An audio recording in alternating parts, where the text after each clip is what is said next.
बिस्मिल्लाहिर्रहमानिर्रहीम। अस्सलाम वालेकुम and welcome to Brainic academy. Educator jobs का हमारा जो फर्स्ट रेगुलर सेशन है वो आज से स्टार्ट है, जिसमें हम सिक्स की साइंस से स्टार्ट लेंगे। सिक्स की साइंस करेंगे, फिर सेवन्थ की साइंस, फिर एट्थ की साइंस, और फिर इसी तरह सिक्स सेवन एट की हम मैथमेटिक्स करेंगे। और इसके बाद फिर नाइन्थ और टेंथ के जो साइंस के सब्जेक्ट्स हैं वो करेंगे। और इसके बाद लास्ट पे हम जो आर्ट्स के मज़ामीन हैं, इंग्लिश है, इस्लामियात है, सोशल स्टडी है, जनरल नॉलेज है, कंप्यूटर साइंस है, बेसिक चीज़ें जो है ये at the end of science subject ये हम करेंगे। तो आज के सेशन में हम साइंस का जो सिक्स की साइंस है उसको हम स्टार्ट करते हैं। इससे पहले यहाँ पे मैं आपको एक बात बताता चलूँ कि इससे पहले जो मैंने लेक्चरर का सेशन लिया था उसमें हैंड रिटन नोट्स थे मेरे पास।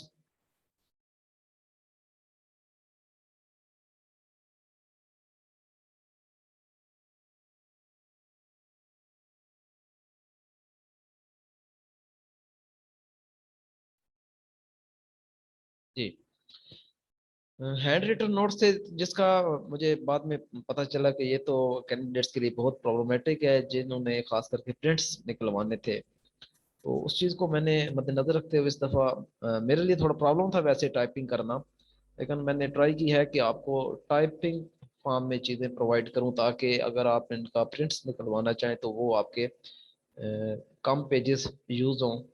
और फिर यहाँ पे एक और काम मैंने किया है कि प्रिंट के लिए भी मैंने एक पेज पे टू कॉलम्स बनाए हैं। ये आप देख सकते हैं जी। अगर मैं एक पेज पे एक ही लाइन करता, एक कॉलम बनाता, तो भी इसके ज़्यादा पेजेस बन जाने थे। यानी ये अभी अगर ये 9 पेजेस बन रहे हैं तो ये फिर ये 18 पेजेस पे चला जाना था। तो अगर प्रिंट आप निकलवाते तो इसकी ज़्यादा कॉस्ट बन जानी थी। तो दो कॉलम बनाए हैं, क्योंकि एक लाइन लिखते हैं तो आगे सारी स्पेस वैसे ही खाली रह जाती है, तो इसलिए दो कॉलम बना के एक्स्ट्रा स्पेस को कवर किया है, ताकि आपका अगर आपने प्रिंट निकलवाने हैं तो आपका कम से कम बजट में लगे। तो बाकायदा सेशन का आगाज करते हैं हम।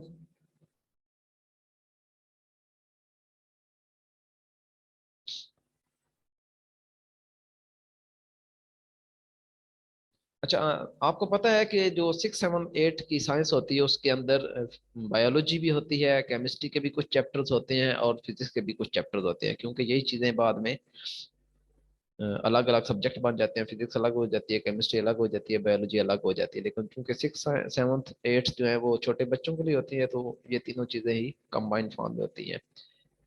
तो सबसे पहला जो पार्ट है सिक्स में वो बायोलॉजी का पार्ट ही होता है, फिर उसके बाद केमिस्ट्री का पार्ट होता है, और at the end of book जो होता है वो तीन चार चैप्टर जो होते हैं वो फिजिक्स के होते हैं। तो हम स्टार्ट लेते हैं। तो सबसे पहले cell basic building block of living organism होता है। टाइप ऑफ ऑर्गेनिज्म कितने होते हैं हमारे पास? दो टाइप होती हैं, एक यूनिसेलुलर ऑर्गेनिजम्स होते हैं, दूसरे मल्टीसेलुलर ऑर्गेनिजम्स होते हैं। यूनिसेलुलर जो होते हैं वो ऐसे सेल्स हैं, ऐसे ऑर्गेनिजम्स हैं जो सिंगल सेल पे मुश्तमिल होते हैं, जैसे कि बैक्टीरिया है, क्लेमिडोमोनास है, अमोeba है, पैरामीशियम वगैरह है। और इसी तरह मल्टी सेलुलर ऑर्गेनिज्म की बात करें तो ऐसे ऑर्गेनिज्म जो कि एक से ज्यादा सेल पे कंसिस्ट होते हैं, जैसे कि इंसान खुद है, जितने जानवर आपको नजर आ रहे होते हैं ये सारे के सारे मल्टी सेलुलर में आते हैं। सेल जो होते हैं ये डिफरेंट साइज और शेप्स के होते हैं। इनका जो फंक्शन है ये सबका डिफरेंट होता है। ये हम डिस्कस करेंगे कि कौन से सेल्स जो हैं वो कौन सा फंक्शन परफॉर्म कर रहे हैं, साइज क्या है, शेप क्या है। अच्छा, लार्जेस्ट सेल जो होता है जो आप अपनी आंख से देख सकते हैं वो अंडे की जो जर्दी होती है वो लार्जेस्ट सेल होता है। ये एक बहुत इंपॉर्टेंट क्वेश्चन है। इंपॉर्टेंट सेल कौन से हैं? Nerve cell, white blood cells, red blood cell, platelets, skin cells, bone cells, microscope, अच्छा सॉरी, अच्छा नर्व सेल ये मैसेज को कंडक्ट करते हैं हमारे बॉडी में। कहीं पे भी कोई प्रॉब्लम होती है तो उसका सिग्नल लेके दिमाग तक आते हैं, और फिर दिमाग ऑर्डर करता है उस जिस्म के हिस्से को और वो एक्शन परफॉर्म करता है। वाइट ब्लड सेल ये मुख्तलिफ बीमारियों के खिलाफ काम करते हैं। रेड ब्लड सेल जो है ये जिस्म में ऑक्सीजन ट्रांसपोर्ट करते हैं। स्किन सेल जो है ये बॉडी को कवर करते हैं और हमारी जो अंदर की लेयर्स होती हैं उन्हें प्रोटेक्ट करते हैं।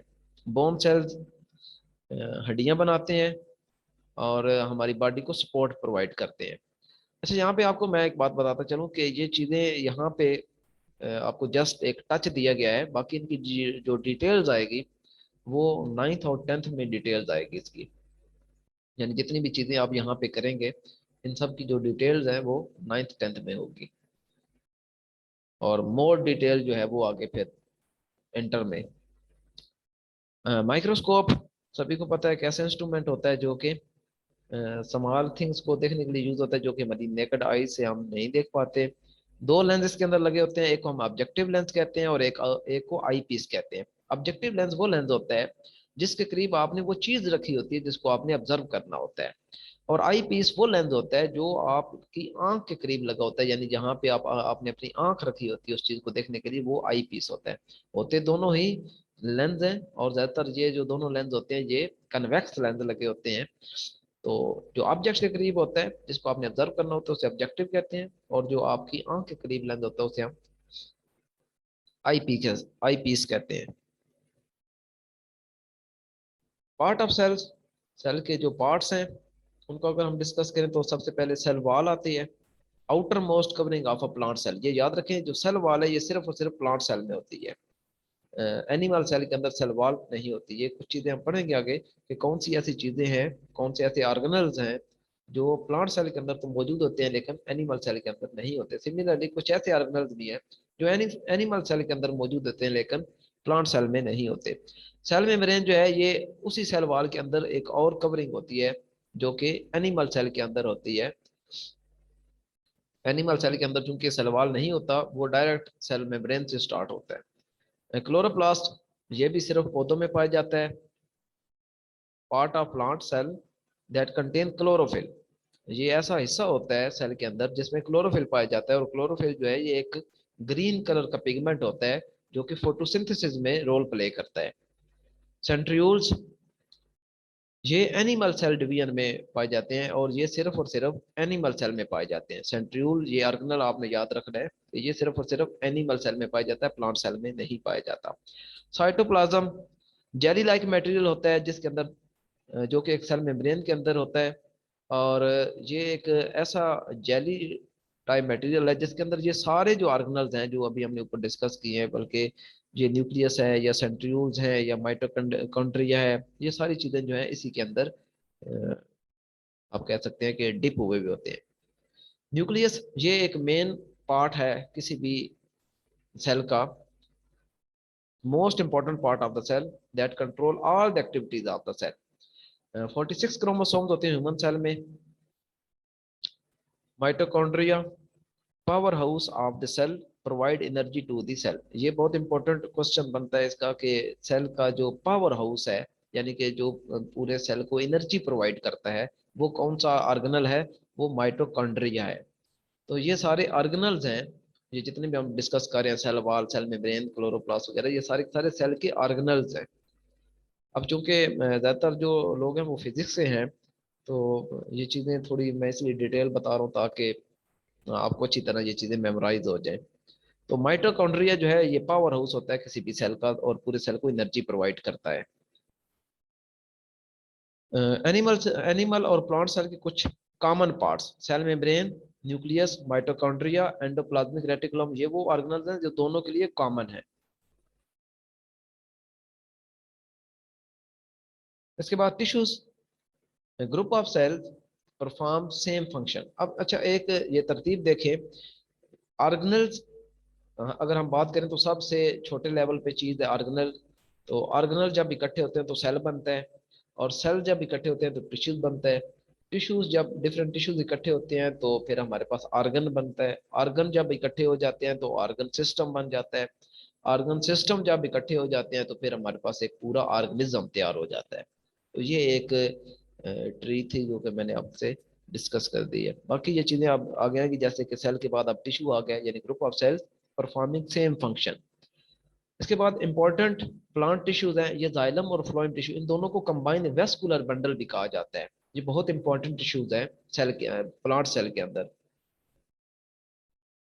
सॉरी प्लांट के अंदर, जाइलम एंड फ्लोएम टिश्यू, ये दोनों, इन दोनों को कंबाइन हम कहते हैं वेस्कुलर बंडल्स। जाइलम जो टिश्यूज है इनका काम होता है ये वाटर एंड डिजॉल्व सॉल्ट को कंडक्ट करते हैं रूट से लीव्स तक, और फ्लोएम टिश्यू जो है ये प्रिपेयर्ड फूड को पत्तों से और दूसरे हिस्सों तक पहुंचाते हैं, पत्तों से लेके बाकी दूसरे हिस्सों तक ये खुराक को ट्रांसफर करते हैं।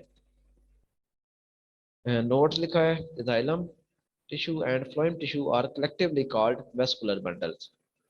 Epidermal tissue present in the roots, stem and leaves of the plant. Mesophyll tissue present in leaves that make food for the plant. ये मेसोफिल टिश्यू का स्पेशल आपने याद रखना है कि ये खुराक जो प्रिपेयर करते हैं पौधे उनके पत्तों में ये पाया जाता है। एनिमल टिश्यू की बात करें तो मसल टिश्यूज हैं, बोन टिश्यूज हैं, ब्लड टिश्यूज हैं, और भी काफी टिश्यूज, लेकिन चूंकि 6 लेवल की है तो यहाँ पे सिर्फ इतना ही बताया गया, बाकी डिटेल जो है वो नेक्स्ट। अच्छा, blood cells are formed in bone marrow present in bones. Bones के अंदर जो बोन मैरो होती है उनके अंदर ब्लड सेल बनते हैं, ये याद रखिएगा, जो हमारा ब्लड तैयार होता है वो हड्डियों के अंदर तैयार होता है, बोन मैरो में। Fat protect us heart and kidney from injuries, fat is not a tissue.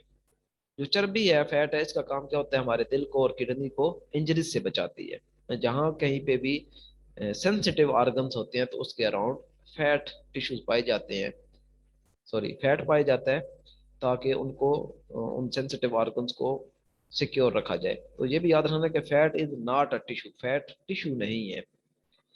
Organs क्या है, अब वही चीज जो मैंने पहले बताई थी कि सेल के बाद उनको कंबाइन करें तो टिश्यू बनते हैं, अब टिश्यूज कंबाइन होंगे तो ऑर्गन बनेगा। Group of different tissues performing same function. Plant organs की बात करें तो लीव है, फ्लावर्स हैं, रूट्स हैं, ये सारे के सारे इसके ऑर्गन्स हैं प्लांट के। एनिमल ऑर्गन्स की बात करें तो हमारा हार्ट आ जाता है, लंग्स आ जाते हैं, लीवर आ जाता है, किडनी आ जाती है, ब्रेन आ जाता है, ये सारी चीजें जो है ना ये एनिमल ऑर्गन्स में आते हैं। यानी एक एक चीज जो है मुकम्मल, जिस तरह हार्ट एक पूरा एक मुकम्मल यूनिट है, किडनी की बात करें तो वो एक मुकम्मल यूनिट है, तो वो एक ऑर्गन है, इस तरह फेफड़े जो है वो एक ऑर्गन है। Heart pump the blood, lungs help in respiration, liver help in the digestion of food, ये इन तीनों का काम है।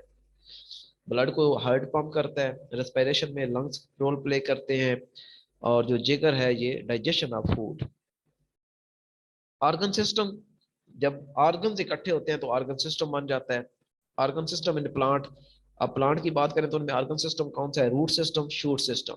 रूट सिस्टम जो है ये अंडरग्राउंड होता है, यानी जमीन के अंदर जो एक पूरा जड़ों का निजाम होता है वो सारा रूट सिस्टम है। और जमीन के बाहर जो कुछ है जिसमें स्टेम आ जाता है, तना आ जाता है, टहनियाँ आ जाती हैं, पत्ते आ जाते हैं, और फूल या फ्रूट, ये सारा का सारा शूट सिस्टम में आता है। Organ system in animals, animals में अगर हम बात करें तो डाइजेस्टिव सिस्टम है, खुराक के हजम होने का जो निज़ाम है, रेस्पिरेटरी सिस्टम, सांस लेने वाला जो निज़ाम है, सर्कुलेटरी सिस्टम, खून जो हमारे पूरे जिस्म में सर्कुलेट करता है, ये वो वाला निज़ाम है। नर्वस सिस्टम, हमारे दिमाग का, और जो न्यूरॉन्स वगैरह हैं, ये सारे जो हम काम कर रहे होते हैं, बोल रहे होते हैं, किसी चीज को पकड़ रहे होते हैं, ये सारे के सारे नर्वस सिस्टम रोल प्ले कर होता है। रिप्रोडक्टिव सिस्टम है, एक जनरेशन से जो आगे दूसरी जनरेशन वजूद में आती है रिप्रोडक्टिव सिस्टम से। एक्सक्रिएटरी सिस्टम, जो फालतू हमारे हमारे फासद मादाजात होते हैं जो जिस्म से खारिज होते हैं, यूरन की शक्ल में या पसीने की शक्ल में या दूसरे और जो निज़ाम है हमारे एक्सक्रिएटरी सिस्टम में आते हैं।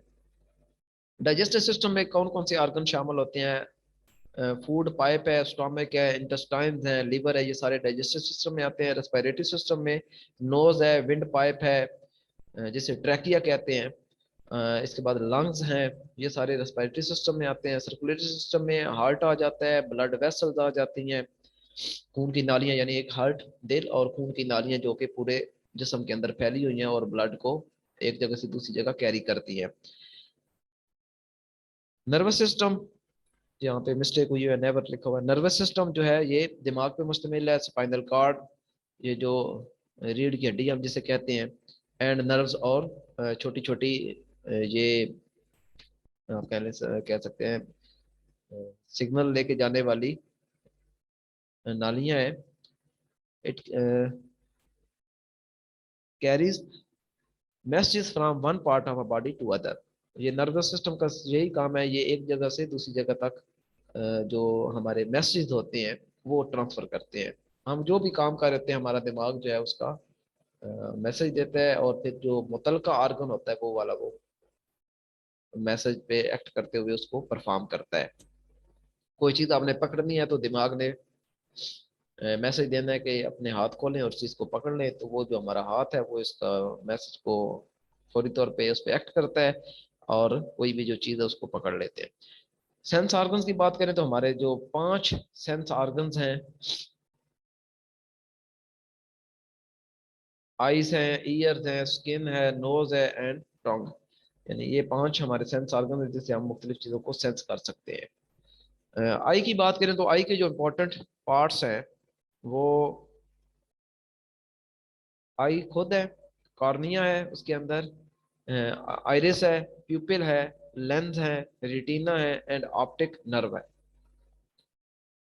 Transparent part in front of I is called cornea.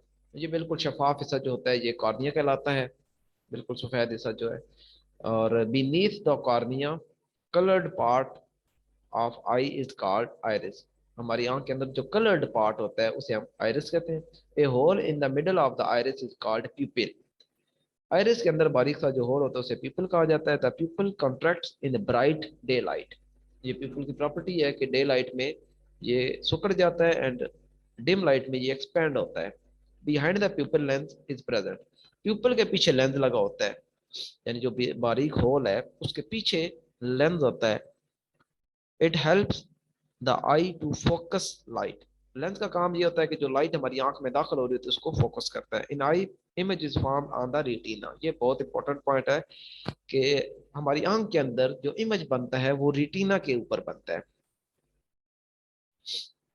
और आई को हमेशा कहा जाता है कि eye works on the principle of camera, यानी कैमरे के प्रिंसिपल पे काम करती है। और अगर हम कैमरे को देखें तो कैमरे के अंदर जो इमेज बनती है वो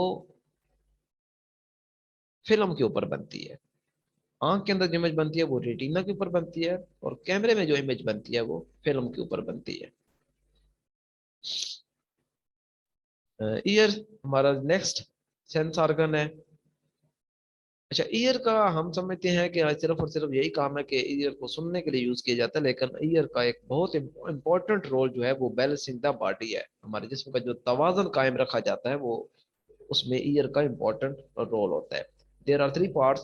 एक आउटर पार्ट होता है जो कि सभी को नजर आता है, मिडल ईयर होता है और इनर ईयर होता है। जो आउटर मोस्ट पार्ट होता है जो हमें नजर आ रहा होता है उसे हम पिन्ना कहते हैं।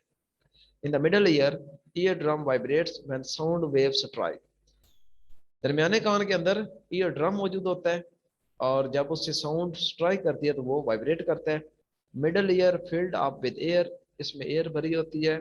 और इसके अंदर 3 बोन्स होती हैं मिडल ईयर के अंदर। एक का नाम हैमर है, एक का नाम है स्टेरअप, और तीसरी का नाम यहाँ पे मिस प्रिंट हुआ है, ये मैं करेक्ट करके भेज दूंगा आपको। इसके बाद नेक्स्ट है कोकिलिया।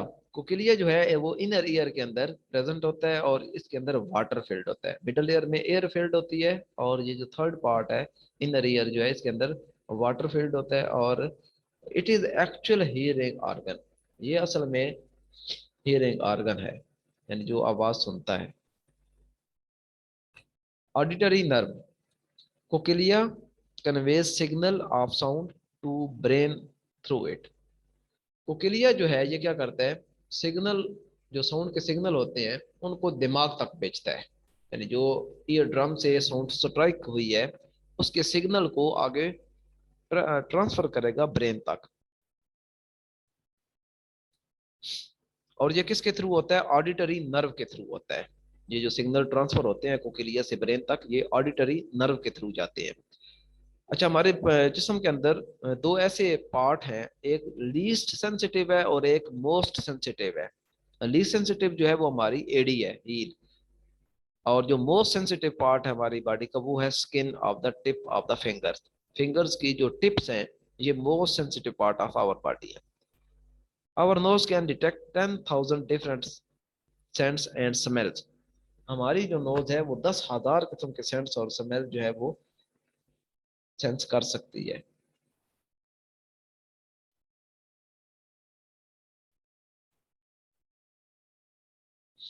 अच्छा, ये साउंड का इशू मुनीबा खालिद के साथ ही है या बाकियों को भी है?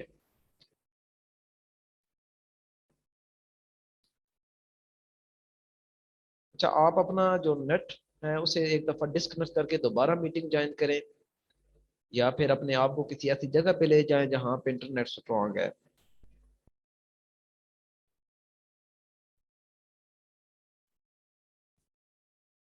स्मेल क्या चीज होती है? जी, smells are tiny particles that break off the surface of the things and float in the air.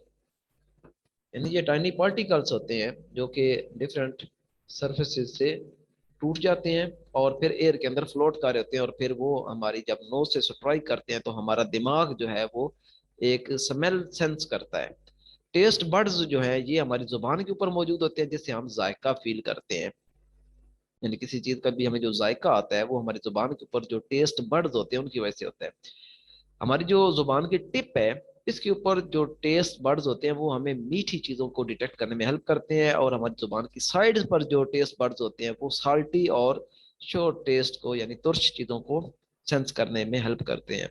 और हमारी जुबान के जो एंड पे टेस्ट बड्स होते हैं वो बिटर चीजों को यानी कि कड़वी चीजों को सेंस करने में हेल्प करते हैं।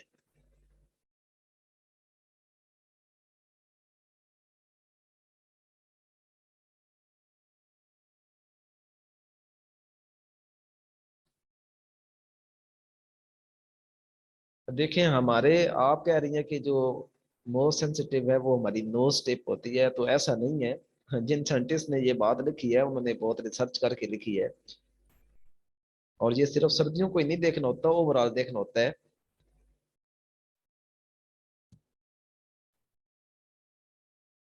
फोटोसिंथेसिस क्या है? ये एक ऐसा फिनोमिना है जिसमें जो प्लांट्स हैं वो मुख्तलिफ चीज़ों को यूज़ करके अपनी फूड प्रिपेयर करते हैं। और वो कौन सी चीज़ें जो वो यूज़ करते हैं? वो वाटर यूज़ करते हैं, oxygen sorry carbon dioxide use करते हैं, सनलाइट यूज़ करते हैं, और इस तरह अपनी खुराक तैयार करते हैं। फोटो का जो मतलब है, photo means light and synthesis mean to make. ये आपको इसका मीनिंग भी पता होना चाहिए कि फोटो का मतलब होता है रोशनी और सिंथेसिस का मतलब होता है तैयार करना, यानी रोशनी की मदद से तैयार करना। इसमें फूड तैयार होता है, और फूड को अगर आप बायोलॉजी की लैंग्वेज में देखें तो आप कह सकते हैं कि ग्लूकोज तैयार करते हैं। यानी पौधे जो है वो ग्लूकोज तैयार करते हैं in the presence of sunlight. और यूज क्या करते हैं? Carbon dioxide, water in the presence of sunlight, and chlorophyll. Chlorophyll अभी पहले डिस्कस हो चुका था। ये एक कलरफुल पिगमेंट होता है, ग्रीन पिगमेंट होता है जो कि मौजूद होता है प्लांट्स में, और ये बहुत इंपॉर्टेंट रोल प्ले करता है फोटोसिंथेसिस में। Oxygen is also produce with glucose. यानी सिर्फ खुराक ही तैयार नहीं होती, फूड तैयार नहीं होता, ग्लूकोज तैयार नहीं होता, बल्कि उसके साथ एक बाई प्रोडक्ट जो कि ऑक्सीजन है वो तैयार होती है, जो कि एनिमल्स के लिए बहुत जरूरी है, जिसमें हम इंसान भी आते हैं। It takes place in region called mesophyll. ये कहाँ पे सारा काम हो रहा होता है? ये एक रीजन है मेसोफिल, जो कि पीछे भी हम डिस्कस कर चुके हैं। मेसोफिल में तैयार होता है, और अगर थोड़ा ब्रॉड टर्म में देखें तो क्लोरोप्लास्ट। रेस्पिरेशन इसका उल्ट है, फोटोसिंथेसिस का उल्ट है रेस्पिरेशन। यानी फोटोसिंथेसिस में मुख्तलिफ चीज़ों को यूज करके ग्लूकोज तैयार किया गया है, लेकिन रेस्पिरेशन में ग्लूकोज को ब्रेक किया जाएगा। एनर्जी प्रोड्यूसिंग प्रोसेस, यानी रेस्पिरेशन जो है ये एनर्जी प्रोड्यूसिंग प्रोसेस है। In this process plants use oxygen to break down glucose in water, carbon dioxide and energy. यानी बिल्कुल इसका उलट कर लें, फोटोसिंथेसिस में यही तीन चीजें यूज हुई थी। एक वाटर यूज हुआ था, कार्बन डाइऑक्साइड यूज हुई थी, और सनलाइट यानी कि एनर्जी यूज हुई थी। ये तीन चीजें यूज हुई थी और हमें दो चीजें मिली थी, एक ग्लूकोज और एक ऑक्सीजन। अब इसको उल्ट करें, लेफ्ट साइड को राइट पे ले आए और राइट वाली साइड को लेफ्ट पे ले आए। यानी अब ग्लूकोज जो बना था वो ब्रेक हो जाएगा ऑक्सीजन की मौजूदगी में। किन चीजों में ब्रेक हो जाएगा? कार्बन डाइऑक्साइड में, एनर्जी में, और वाटर में। It takes place in mitochondria. तो ये भी पता होना चाहिए कि रेस्पिरेशन का जो प्रोसेस है ये माइटोकॉन्ड्रिया में होता है, जो कि हम पीछे पढ़ चुके हैं कि ये पावर हाउस होते हैं। एनर्जी यहाँ पे प्रोड्यूस होती है। Photosynthesis and the respiration are reverse to each other, एक दूसरे के उल्टे हैं ये दोनों। स्टोमेटा, स्टोमेटा जो है ये बारीक स्मॉल होल्स होते हैं जो कि लीव्स के अंदर होते हैं, जिनसे जिस तरह हम सांस लेते हैं अपने नोज के थ्रू, इसी तरह जो पत्ते हैं पौधे हैं वो भी स्टोमेटा के जरिए रेस्पिरेशन का अमल करते हैं, सांस लेने का अमल करते हैं। ये स्टोमेटा स्मॉल होल्स होते हैं लीव्स के अंदर। Only plants can do the process of photosynthesis, animal can not do so. ये याद रखिएगा कि जो फोटोसिंथेसिस का प्रोसेस है वो सिर्फ और सिर्फ पौधे कर सकते हैं, एनिमल्स नहीं तैयार कर सकते अपनी खुराक, वो बल्कि पौधों की तैयार शुदा खुराक इस्तेमाल करते हैं। Factors that affect photosynthesis, photosynthesis पे अफेक्ट होने वाले जो अनासर हैं उनमें से एक लाइट है। ज़ाहिर लाइट अगर कम हो जाएगी तो फोटोसिंथेसिस का अमल स्टॉप हो जाएगा या कम हो जाएगा। कार्बन डाइऑक्साइड की मिकदार कम होती है तो भी फोटोसिंथेसिस का अमल प्रॉपर नहीं हो पाएगा।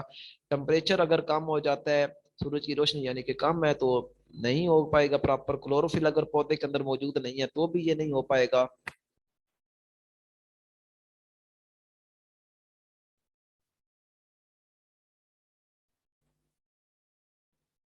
अच्छा, इसके बाद क्लोरोफिल के बारे में लिखा है कि chlorophyll absorb only blue, orange and red light. वैसे तो आपको पता है रेड जो व्हाइट लाइट होती है उसके अंदर 7 कलर्स होते हैं, लेकिन क्लोरोफिल 7 के 7 कलर्स को एब्जॉर्ब नहीं करता, बल्कि सिर्फ ये 3 कलर्स हैं जिनको एब्जॉर्ब करता है और खुराक तैयार करने का अमल करता है।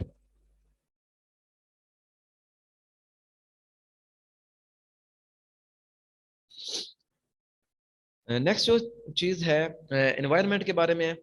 Everything around an organism is called environment. किसी ऑर्गेनिज्म के इर्द गिर्द जो कुछ भी है वो सारा उसका एनवायरनमेंट कहलाता है। एनवायरनमेंट के दो कंपोनेंट होते हैं, एक बायोटिक कंपोनेंट और एक है ए बायोटिक कंपोनेंट। बायोटिक कंपोनेंट में तमाम लिविंग ऑर्गेनिज्म जो है वो सारे शामिल हैं, प्लांट्स हैं, एनिमल्स हैं, ये सारे बायोटिक कंपोनेंट ऑफ एनवायरनमेंट है। जबकि ए बायोटिक कंपोनेंट में तमाम नॉन लिविंग जो थिंग्स हैं वो सारी की सारी ए बायोटिक में आ जाती है, जिस तरह एयर है, वाटर है, लाइट है, टेम्परेचर है, जमीन है, ये सारे के सारे ए बायोटिक कंपोनेंट है।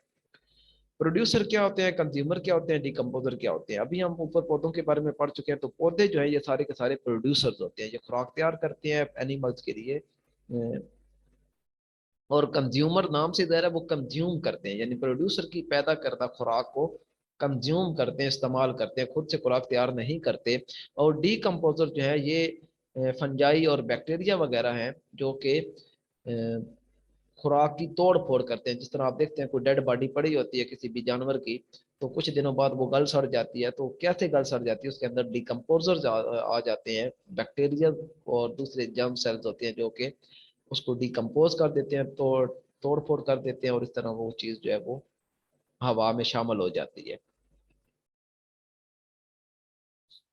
अच्छा, कंज्यूमर की बात करें, यानी कि पौधों की खुराक इस्तेमाल करने वाले जो कि जानवर होते हैं, इंसान भी इसमें शामिल है।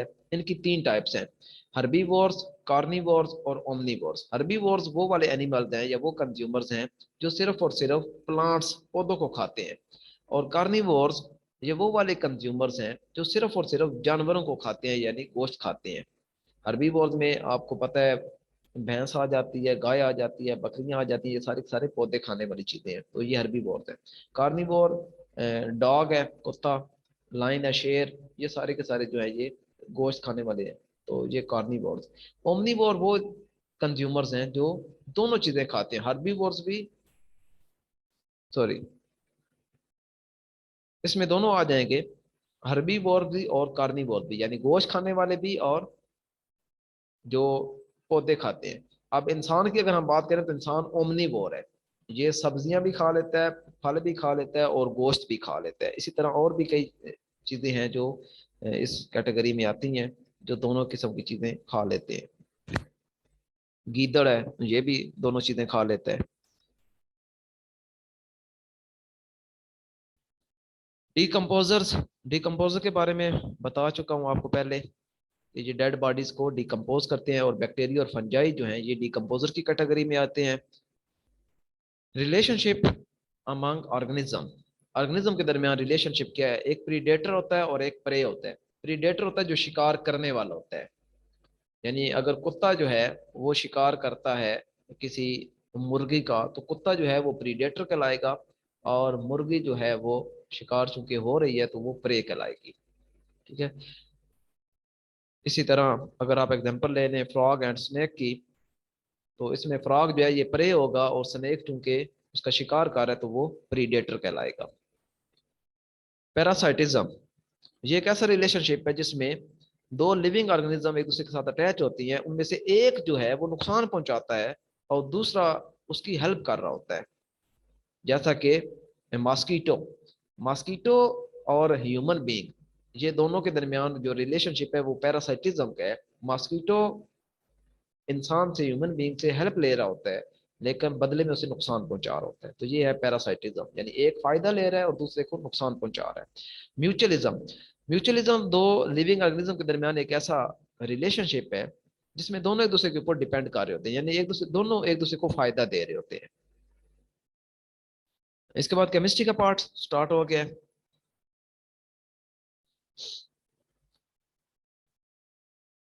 Atom smallest particle of matter, वैसे ये बच्चों को बताने की हद तक है। आप सबको पता है कि एटम जो है वो स्मॉलेस्ट पार्टिकल नहीं है, लेकिन चूंकि सिक्स क्लास है तो यहाँ पे बच्चों को यही बताया जाता है कि ये स्मॉलेस्ट पार्टिकल, आप तो इलेक्ट्रॉन प्रोटॉन के बारे में भी नहीं कहा जा सकता कि ये स्मॉलेस्ट पार्टिकल है, इसके अंदर भी अब क्वार्क्स आ गए हैं और क्वार्क्स के अंदर भी अब स्ट्रिंग्स आ गई हैं। ठीक है, इतनी माइक्रो लेवल भी से तो नहीं कहना चाहिए क्योंकि माइक्रो भी 10⁻⁻⁶ मीटर की रेंज में होता है, तो ये माइक्रो लेवल भी नहीं है, ये तो अब फेम्टो लेवल या इससे भी नीचे के चला गया है। तुम्हारा बच्चों की हद तक आपको यही बताना है कि atom is the smallest particle of matter. Molecule, जब एटम्स कंबाइन होते हैं तो मालिक्यूल बनते हैं। मालिक्यूल्स की टाइप्स कितनी है? बेसिकली दो टाइप्स हैं, होमो एटॉमिक और हेटेरो एटॉमिक। अगर एक ही किस्म के एटम्स कंबाइन हो तो वो होमो एटॉमिक, जैसे कि H2O2, ये एक ही किस्म के एटम है दोनों, तो ये होमो एटॉमिक है। हेटेरोटॉमिक, अगर different kinds of atoms combine हो तो वो हेटेरोटॉमिक मॉलिक्यूल बनेगा, जैसे HCl, अब ये दोनों अलग अलग हैं, NaCl, ये दोनों अलग अलग हैं, तो ये हेटेरोटॉमिक मॉलिक्यूल है। Monoatomic, diatomic, triatomic, polyatomic molecule में नंबर ऑफ एटम्स की बात हम करते हैं। मोनोटॉमिक मॉलिक्यूल ऐसे मॉलिक्यूल होते हैं जिनमें सिर्फ एक एटम होता है। डाइएटॉमिक में दो एटम होते हैं। ट्राइएटॉमिक मॉलिक्यूल में तीन एटम होते हैं, जिस तरह H2O, दो H के हैं और एक ऑक्सीजन का है, तो ये ट्राइएटॉमिक मॉलिक्यूल। पॉलीएटॉमिक फिर तीन से आगे चला जाता है, यानी 4 5 6 7, मोर देन 3, वो सारे पॉलीएटॉमिक में आ जाएंगे, जैसे H2SO4 है।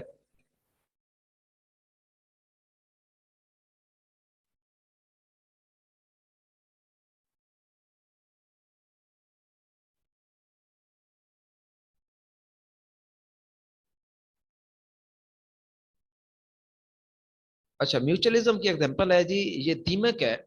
दीमक जो लकड़ी का, अक्सर आप देखते हैं कि लकड़ी को दीमक लग गई है। अब होता क्या है, दीमक लकड़ी को खा लेती है लेकिन हजम नहीं कर पाती। ठीक है, इसके मैदे के अंदर एक और ऑर्गेनिज्म मौजूद होता है। जिस तरह हमारे यहाँ हम देखते हैं कि बच्चों के पेट में कीड़े पड़ जाते हैं, वो बच्चे की खुराक को कीड़े खा लेते हैं। सिमिलरली उस दीमक के आंत के अंदर भी एक ऑर्गेनिज्म मौजूद होता है जो उसकी खाई हुई लकड़ी को हजम करने में मदद देता है। तो ये म्यूचुअलिज्म है कि दीमक ने पहले लकड़ी खाई और उसके आंत के अंदर एक ऑर्गेनिज्म मौजूद है जो उसकी खाई हुई लकड़ी को हजम करने में रोल प्ले कर रहा है और बदले में खुद भी वो खुराक उसी से ले रहा है। तो ये म्यूचुअलिज्म है, यानी दोनों एक दूसरे को फायदा दे रहे हैं।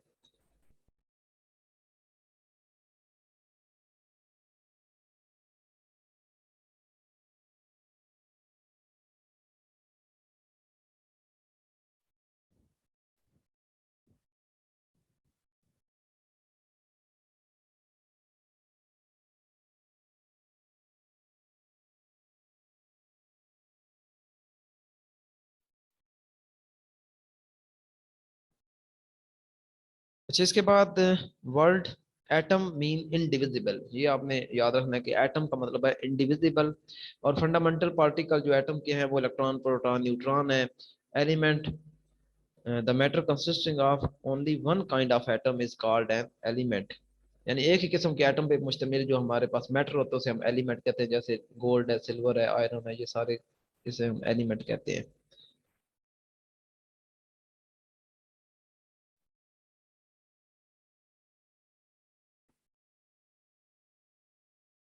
There are 109 elements known to scientist, अभी तक जिन एलिमेंट्स को डिस्कवर किया गया है या बनाए जा चुके हैं वो 109 है, लेकिन याद रखें जो नेचर में पाए जाते हैं एलिमेंट्स हैं वो सिर्फ 92 है।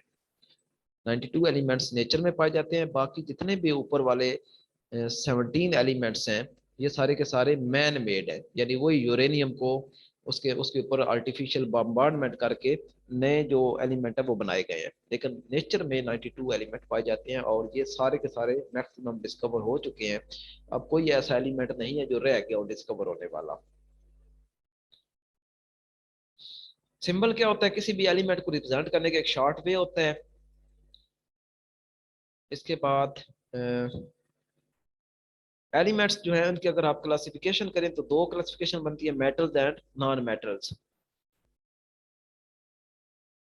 जो 70% एलिमेंट्स हैं वो सारे के सारे मेटल्स हैं और बाकी जो 30% है वो नॉन मेटल्स में आते हैं। मेटल में आपके इसकी जो प्रॉपर्टीज हैं वो शाइनी होती हैं, ग्रे सॉलिड्स होते हैं, good conductor of heat and electricity होते हैं।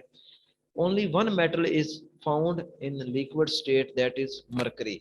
मरकरी वाहिद एक मेटल है जो कि लिक्विड स्टेट में है, बाकी सारे के सारे जो है वो सॉलिड स्टेट में है। Mercury is filled in thermometer to measure temperature. Temperature को मेजर करने के लिए थर्मामीटर में फिल की जाती है। Example of metals are aluminium, calcium, copper, iron, lead, mercury वगैरह, ये सारी की सारी मेटल्स हैं। नॉन मेटल की बात करें तो ये सॉलिड्स भी होती हैं, लिक्विड भी हो सकती हैं और गैसेज भी हो सकती हैं नॉन मेटल्स।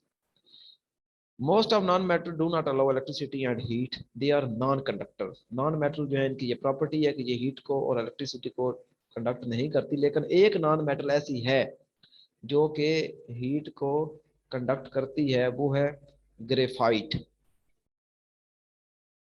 ये थोड़ा याद रखिएगा कि है नॉन मेटल लेकिन इसके अंदर थोड़ी यूनिक प्रॉपर्टी है कि ये बाकियों से हट के इलेक्ट्रिसिटी और हीट को कंडक्ट करती है।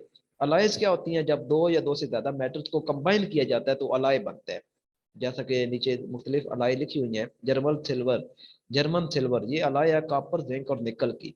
ब्रास ये भी एक अलाय है, कॉपर और जिंक से मिलने से बनती है। ब्रॉन्ज ये भी एक अलाय है, कॉपर और टिन के मिलने से बनती है। स्टील भी एक अलाय है जो कि कार्बन और आयरन के मिलने से बनती है।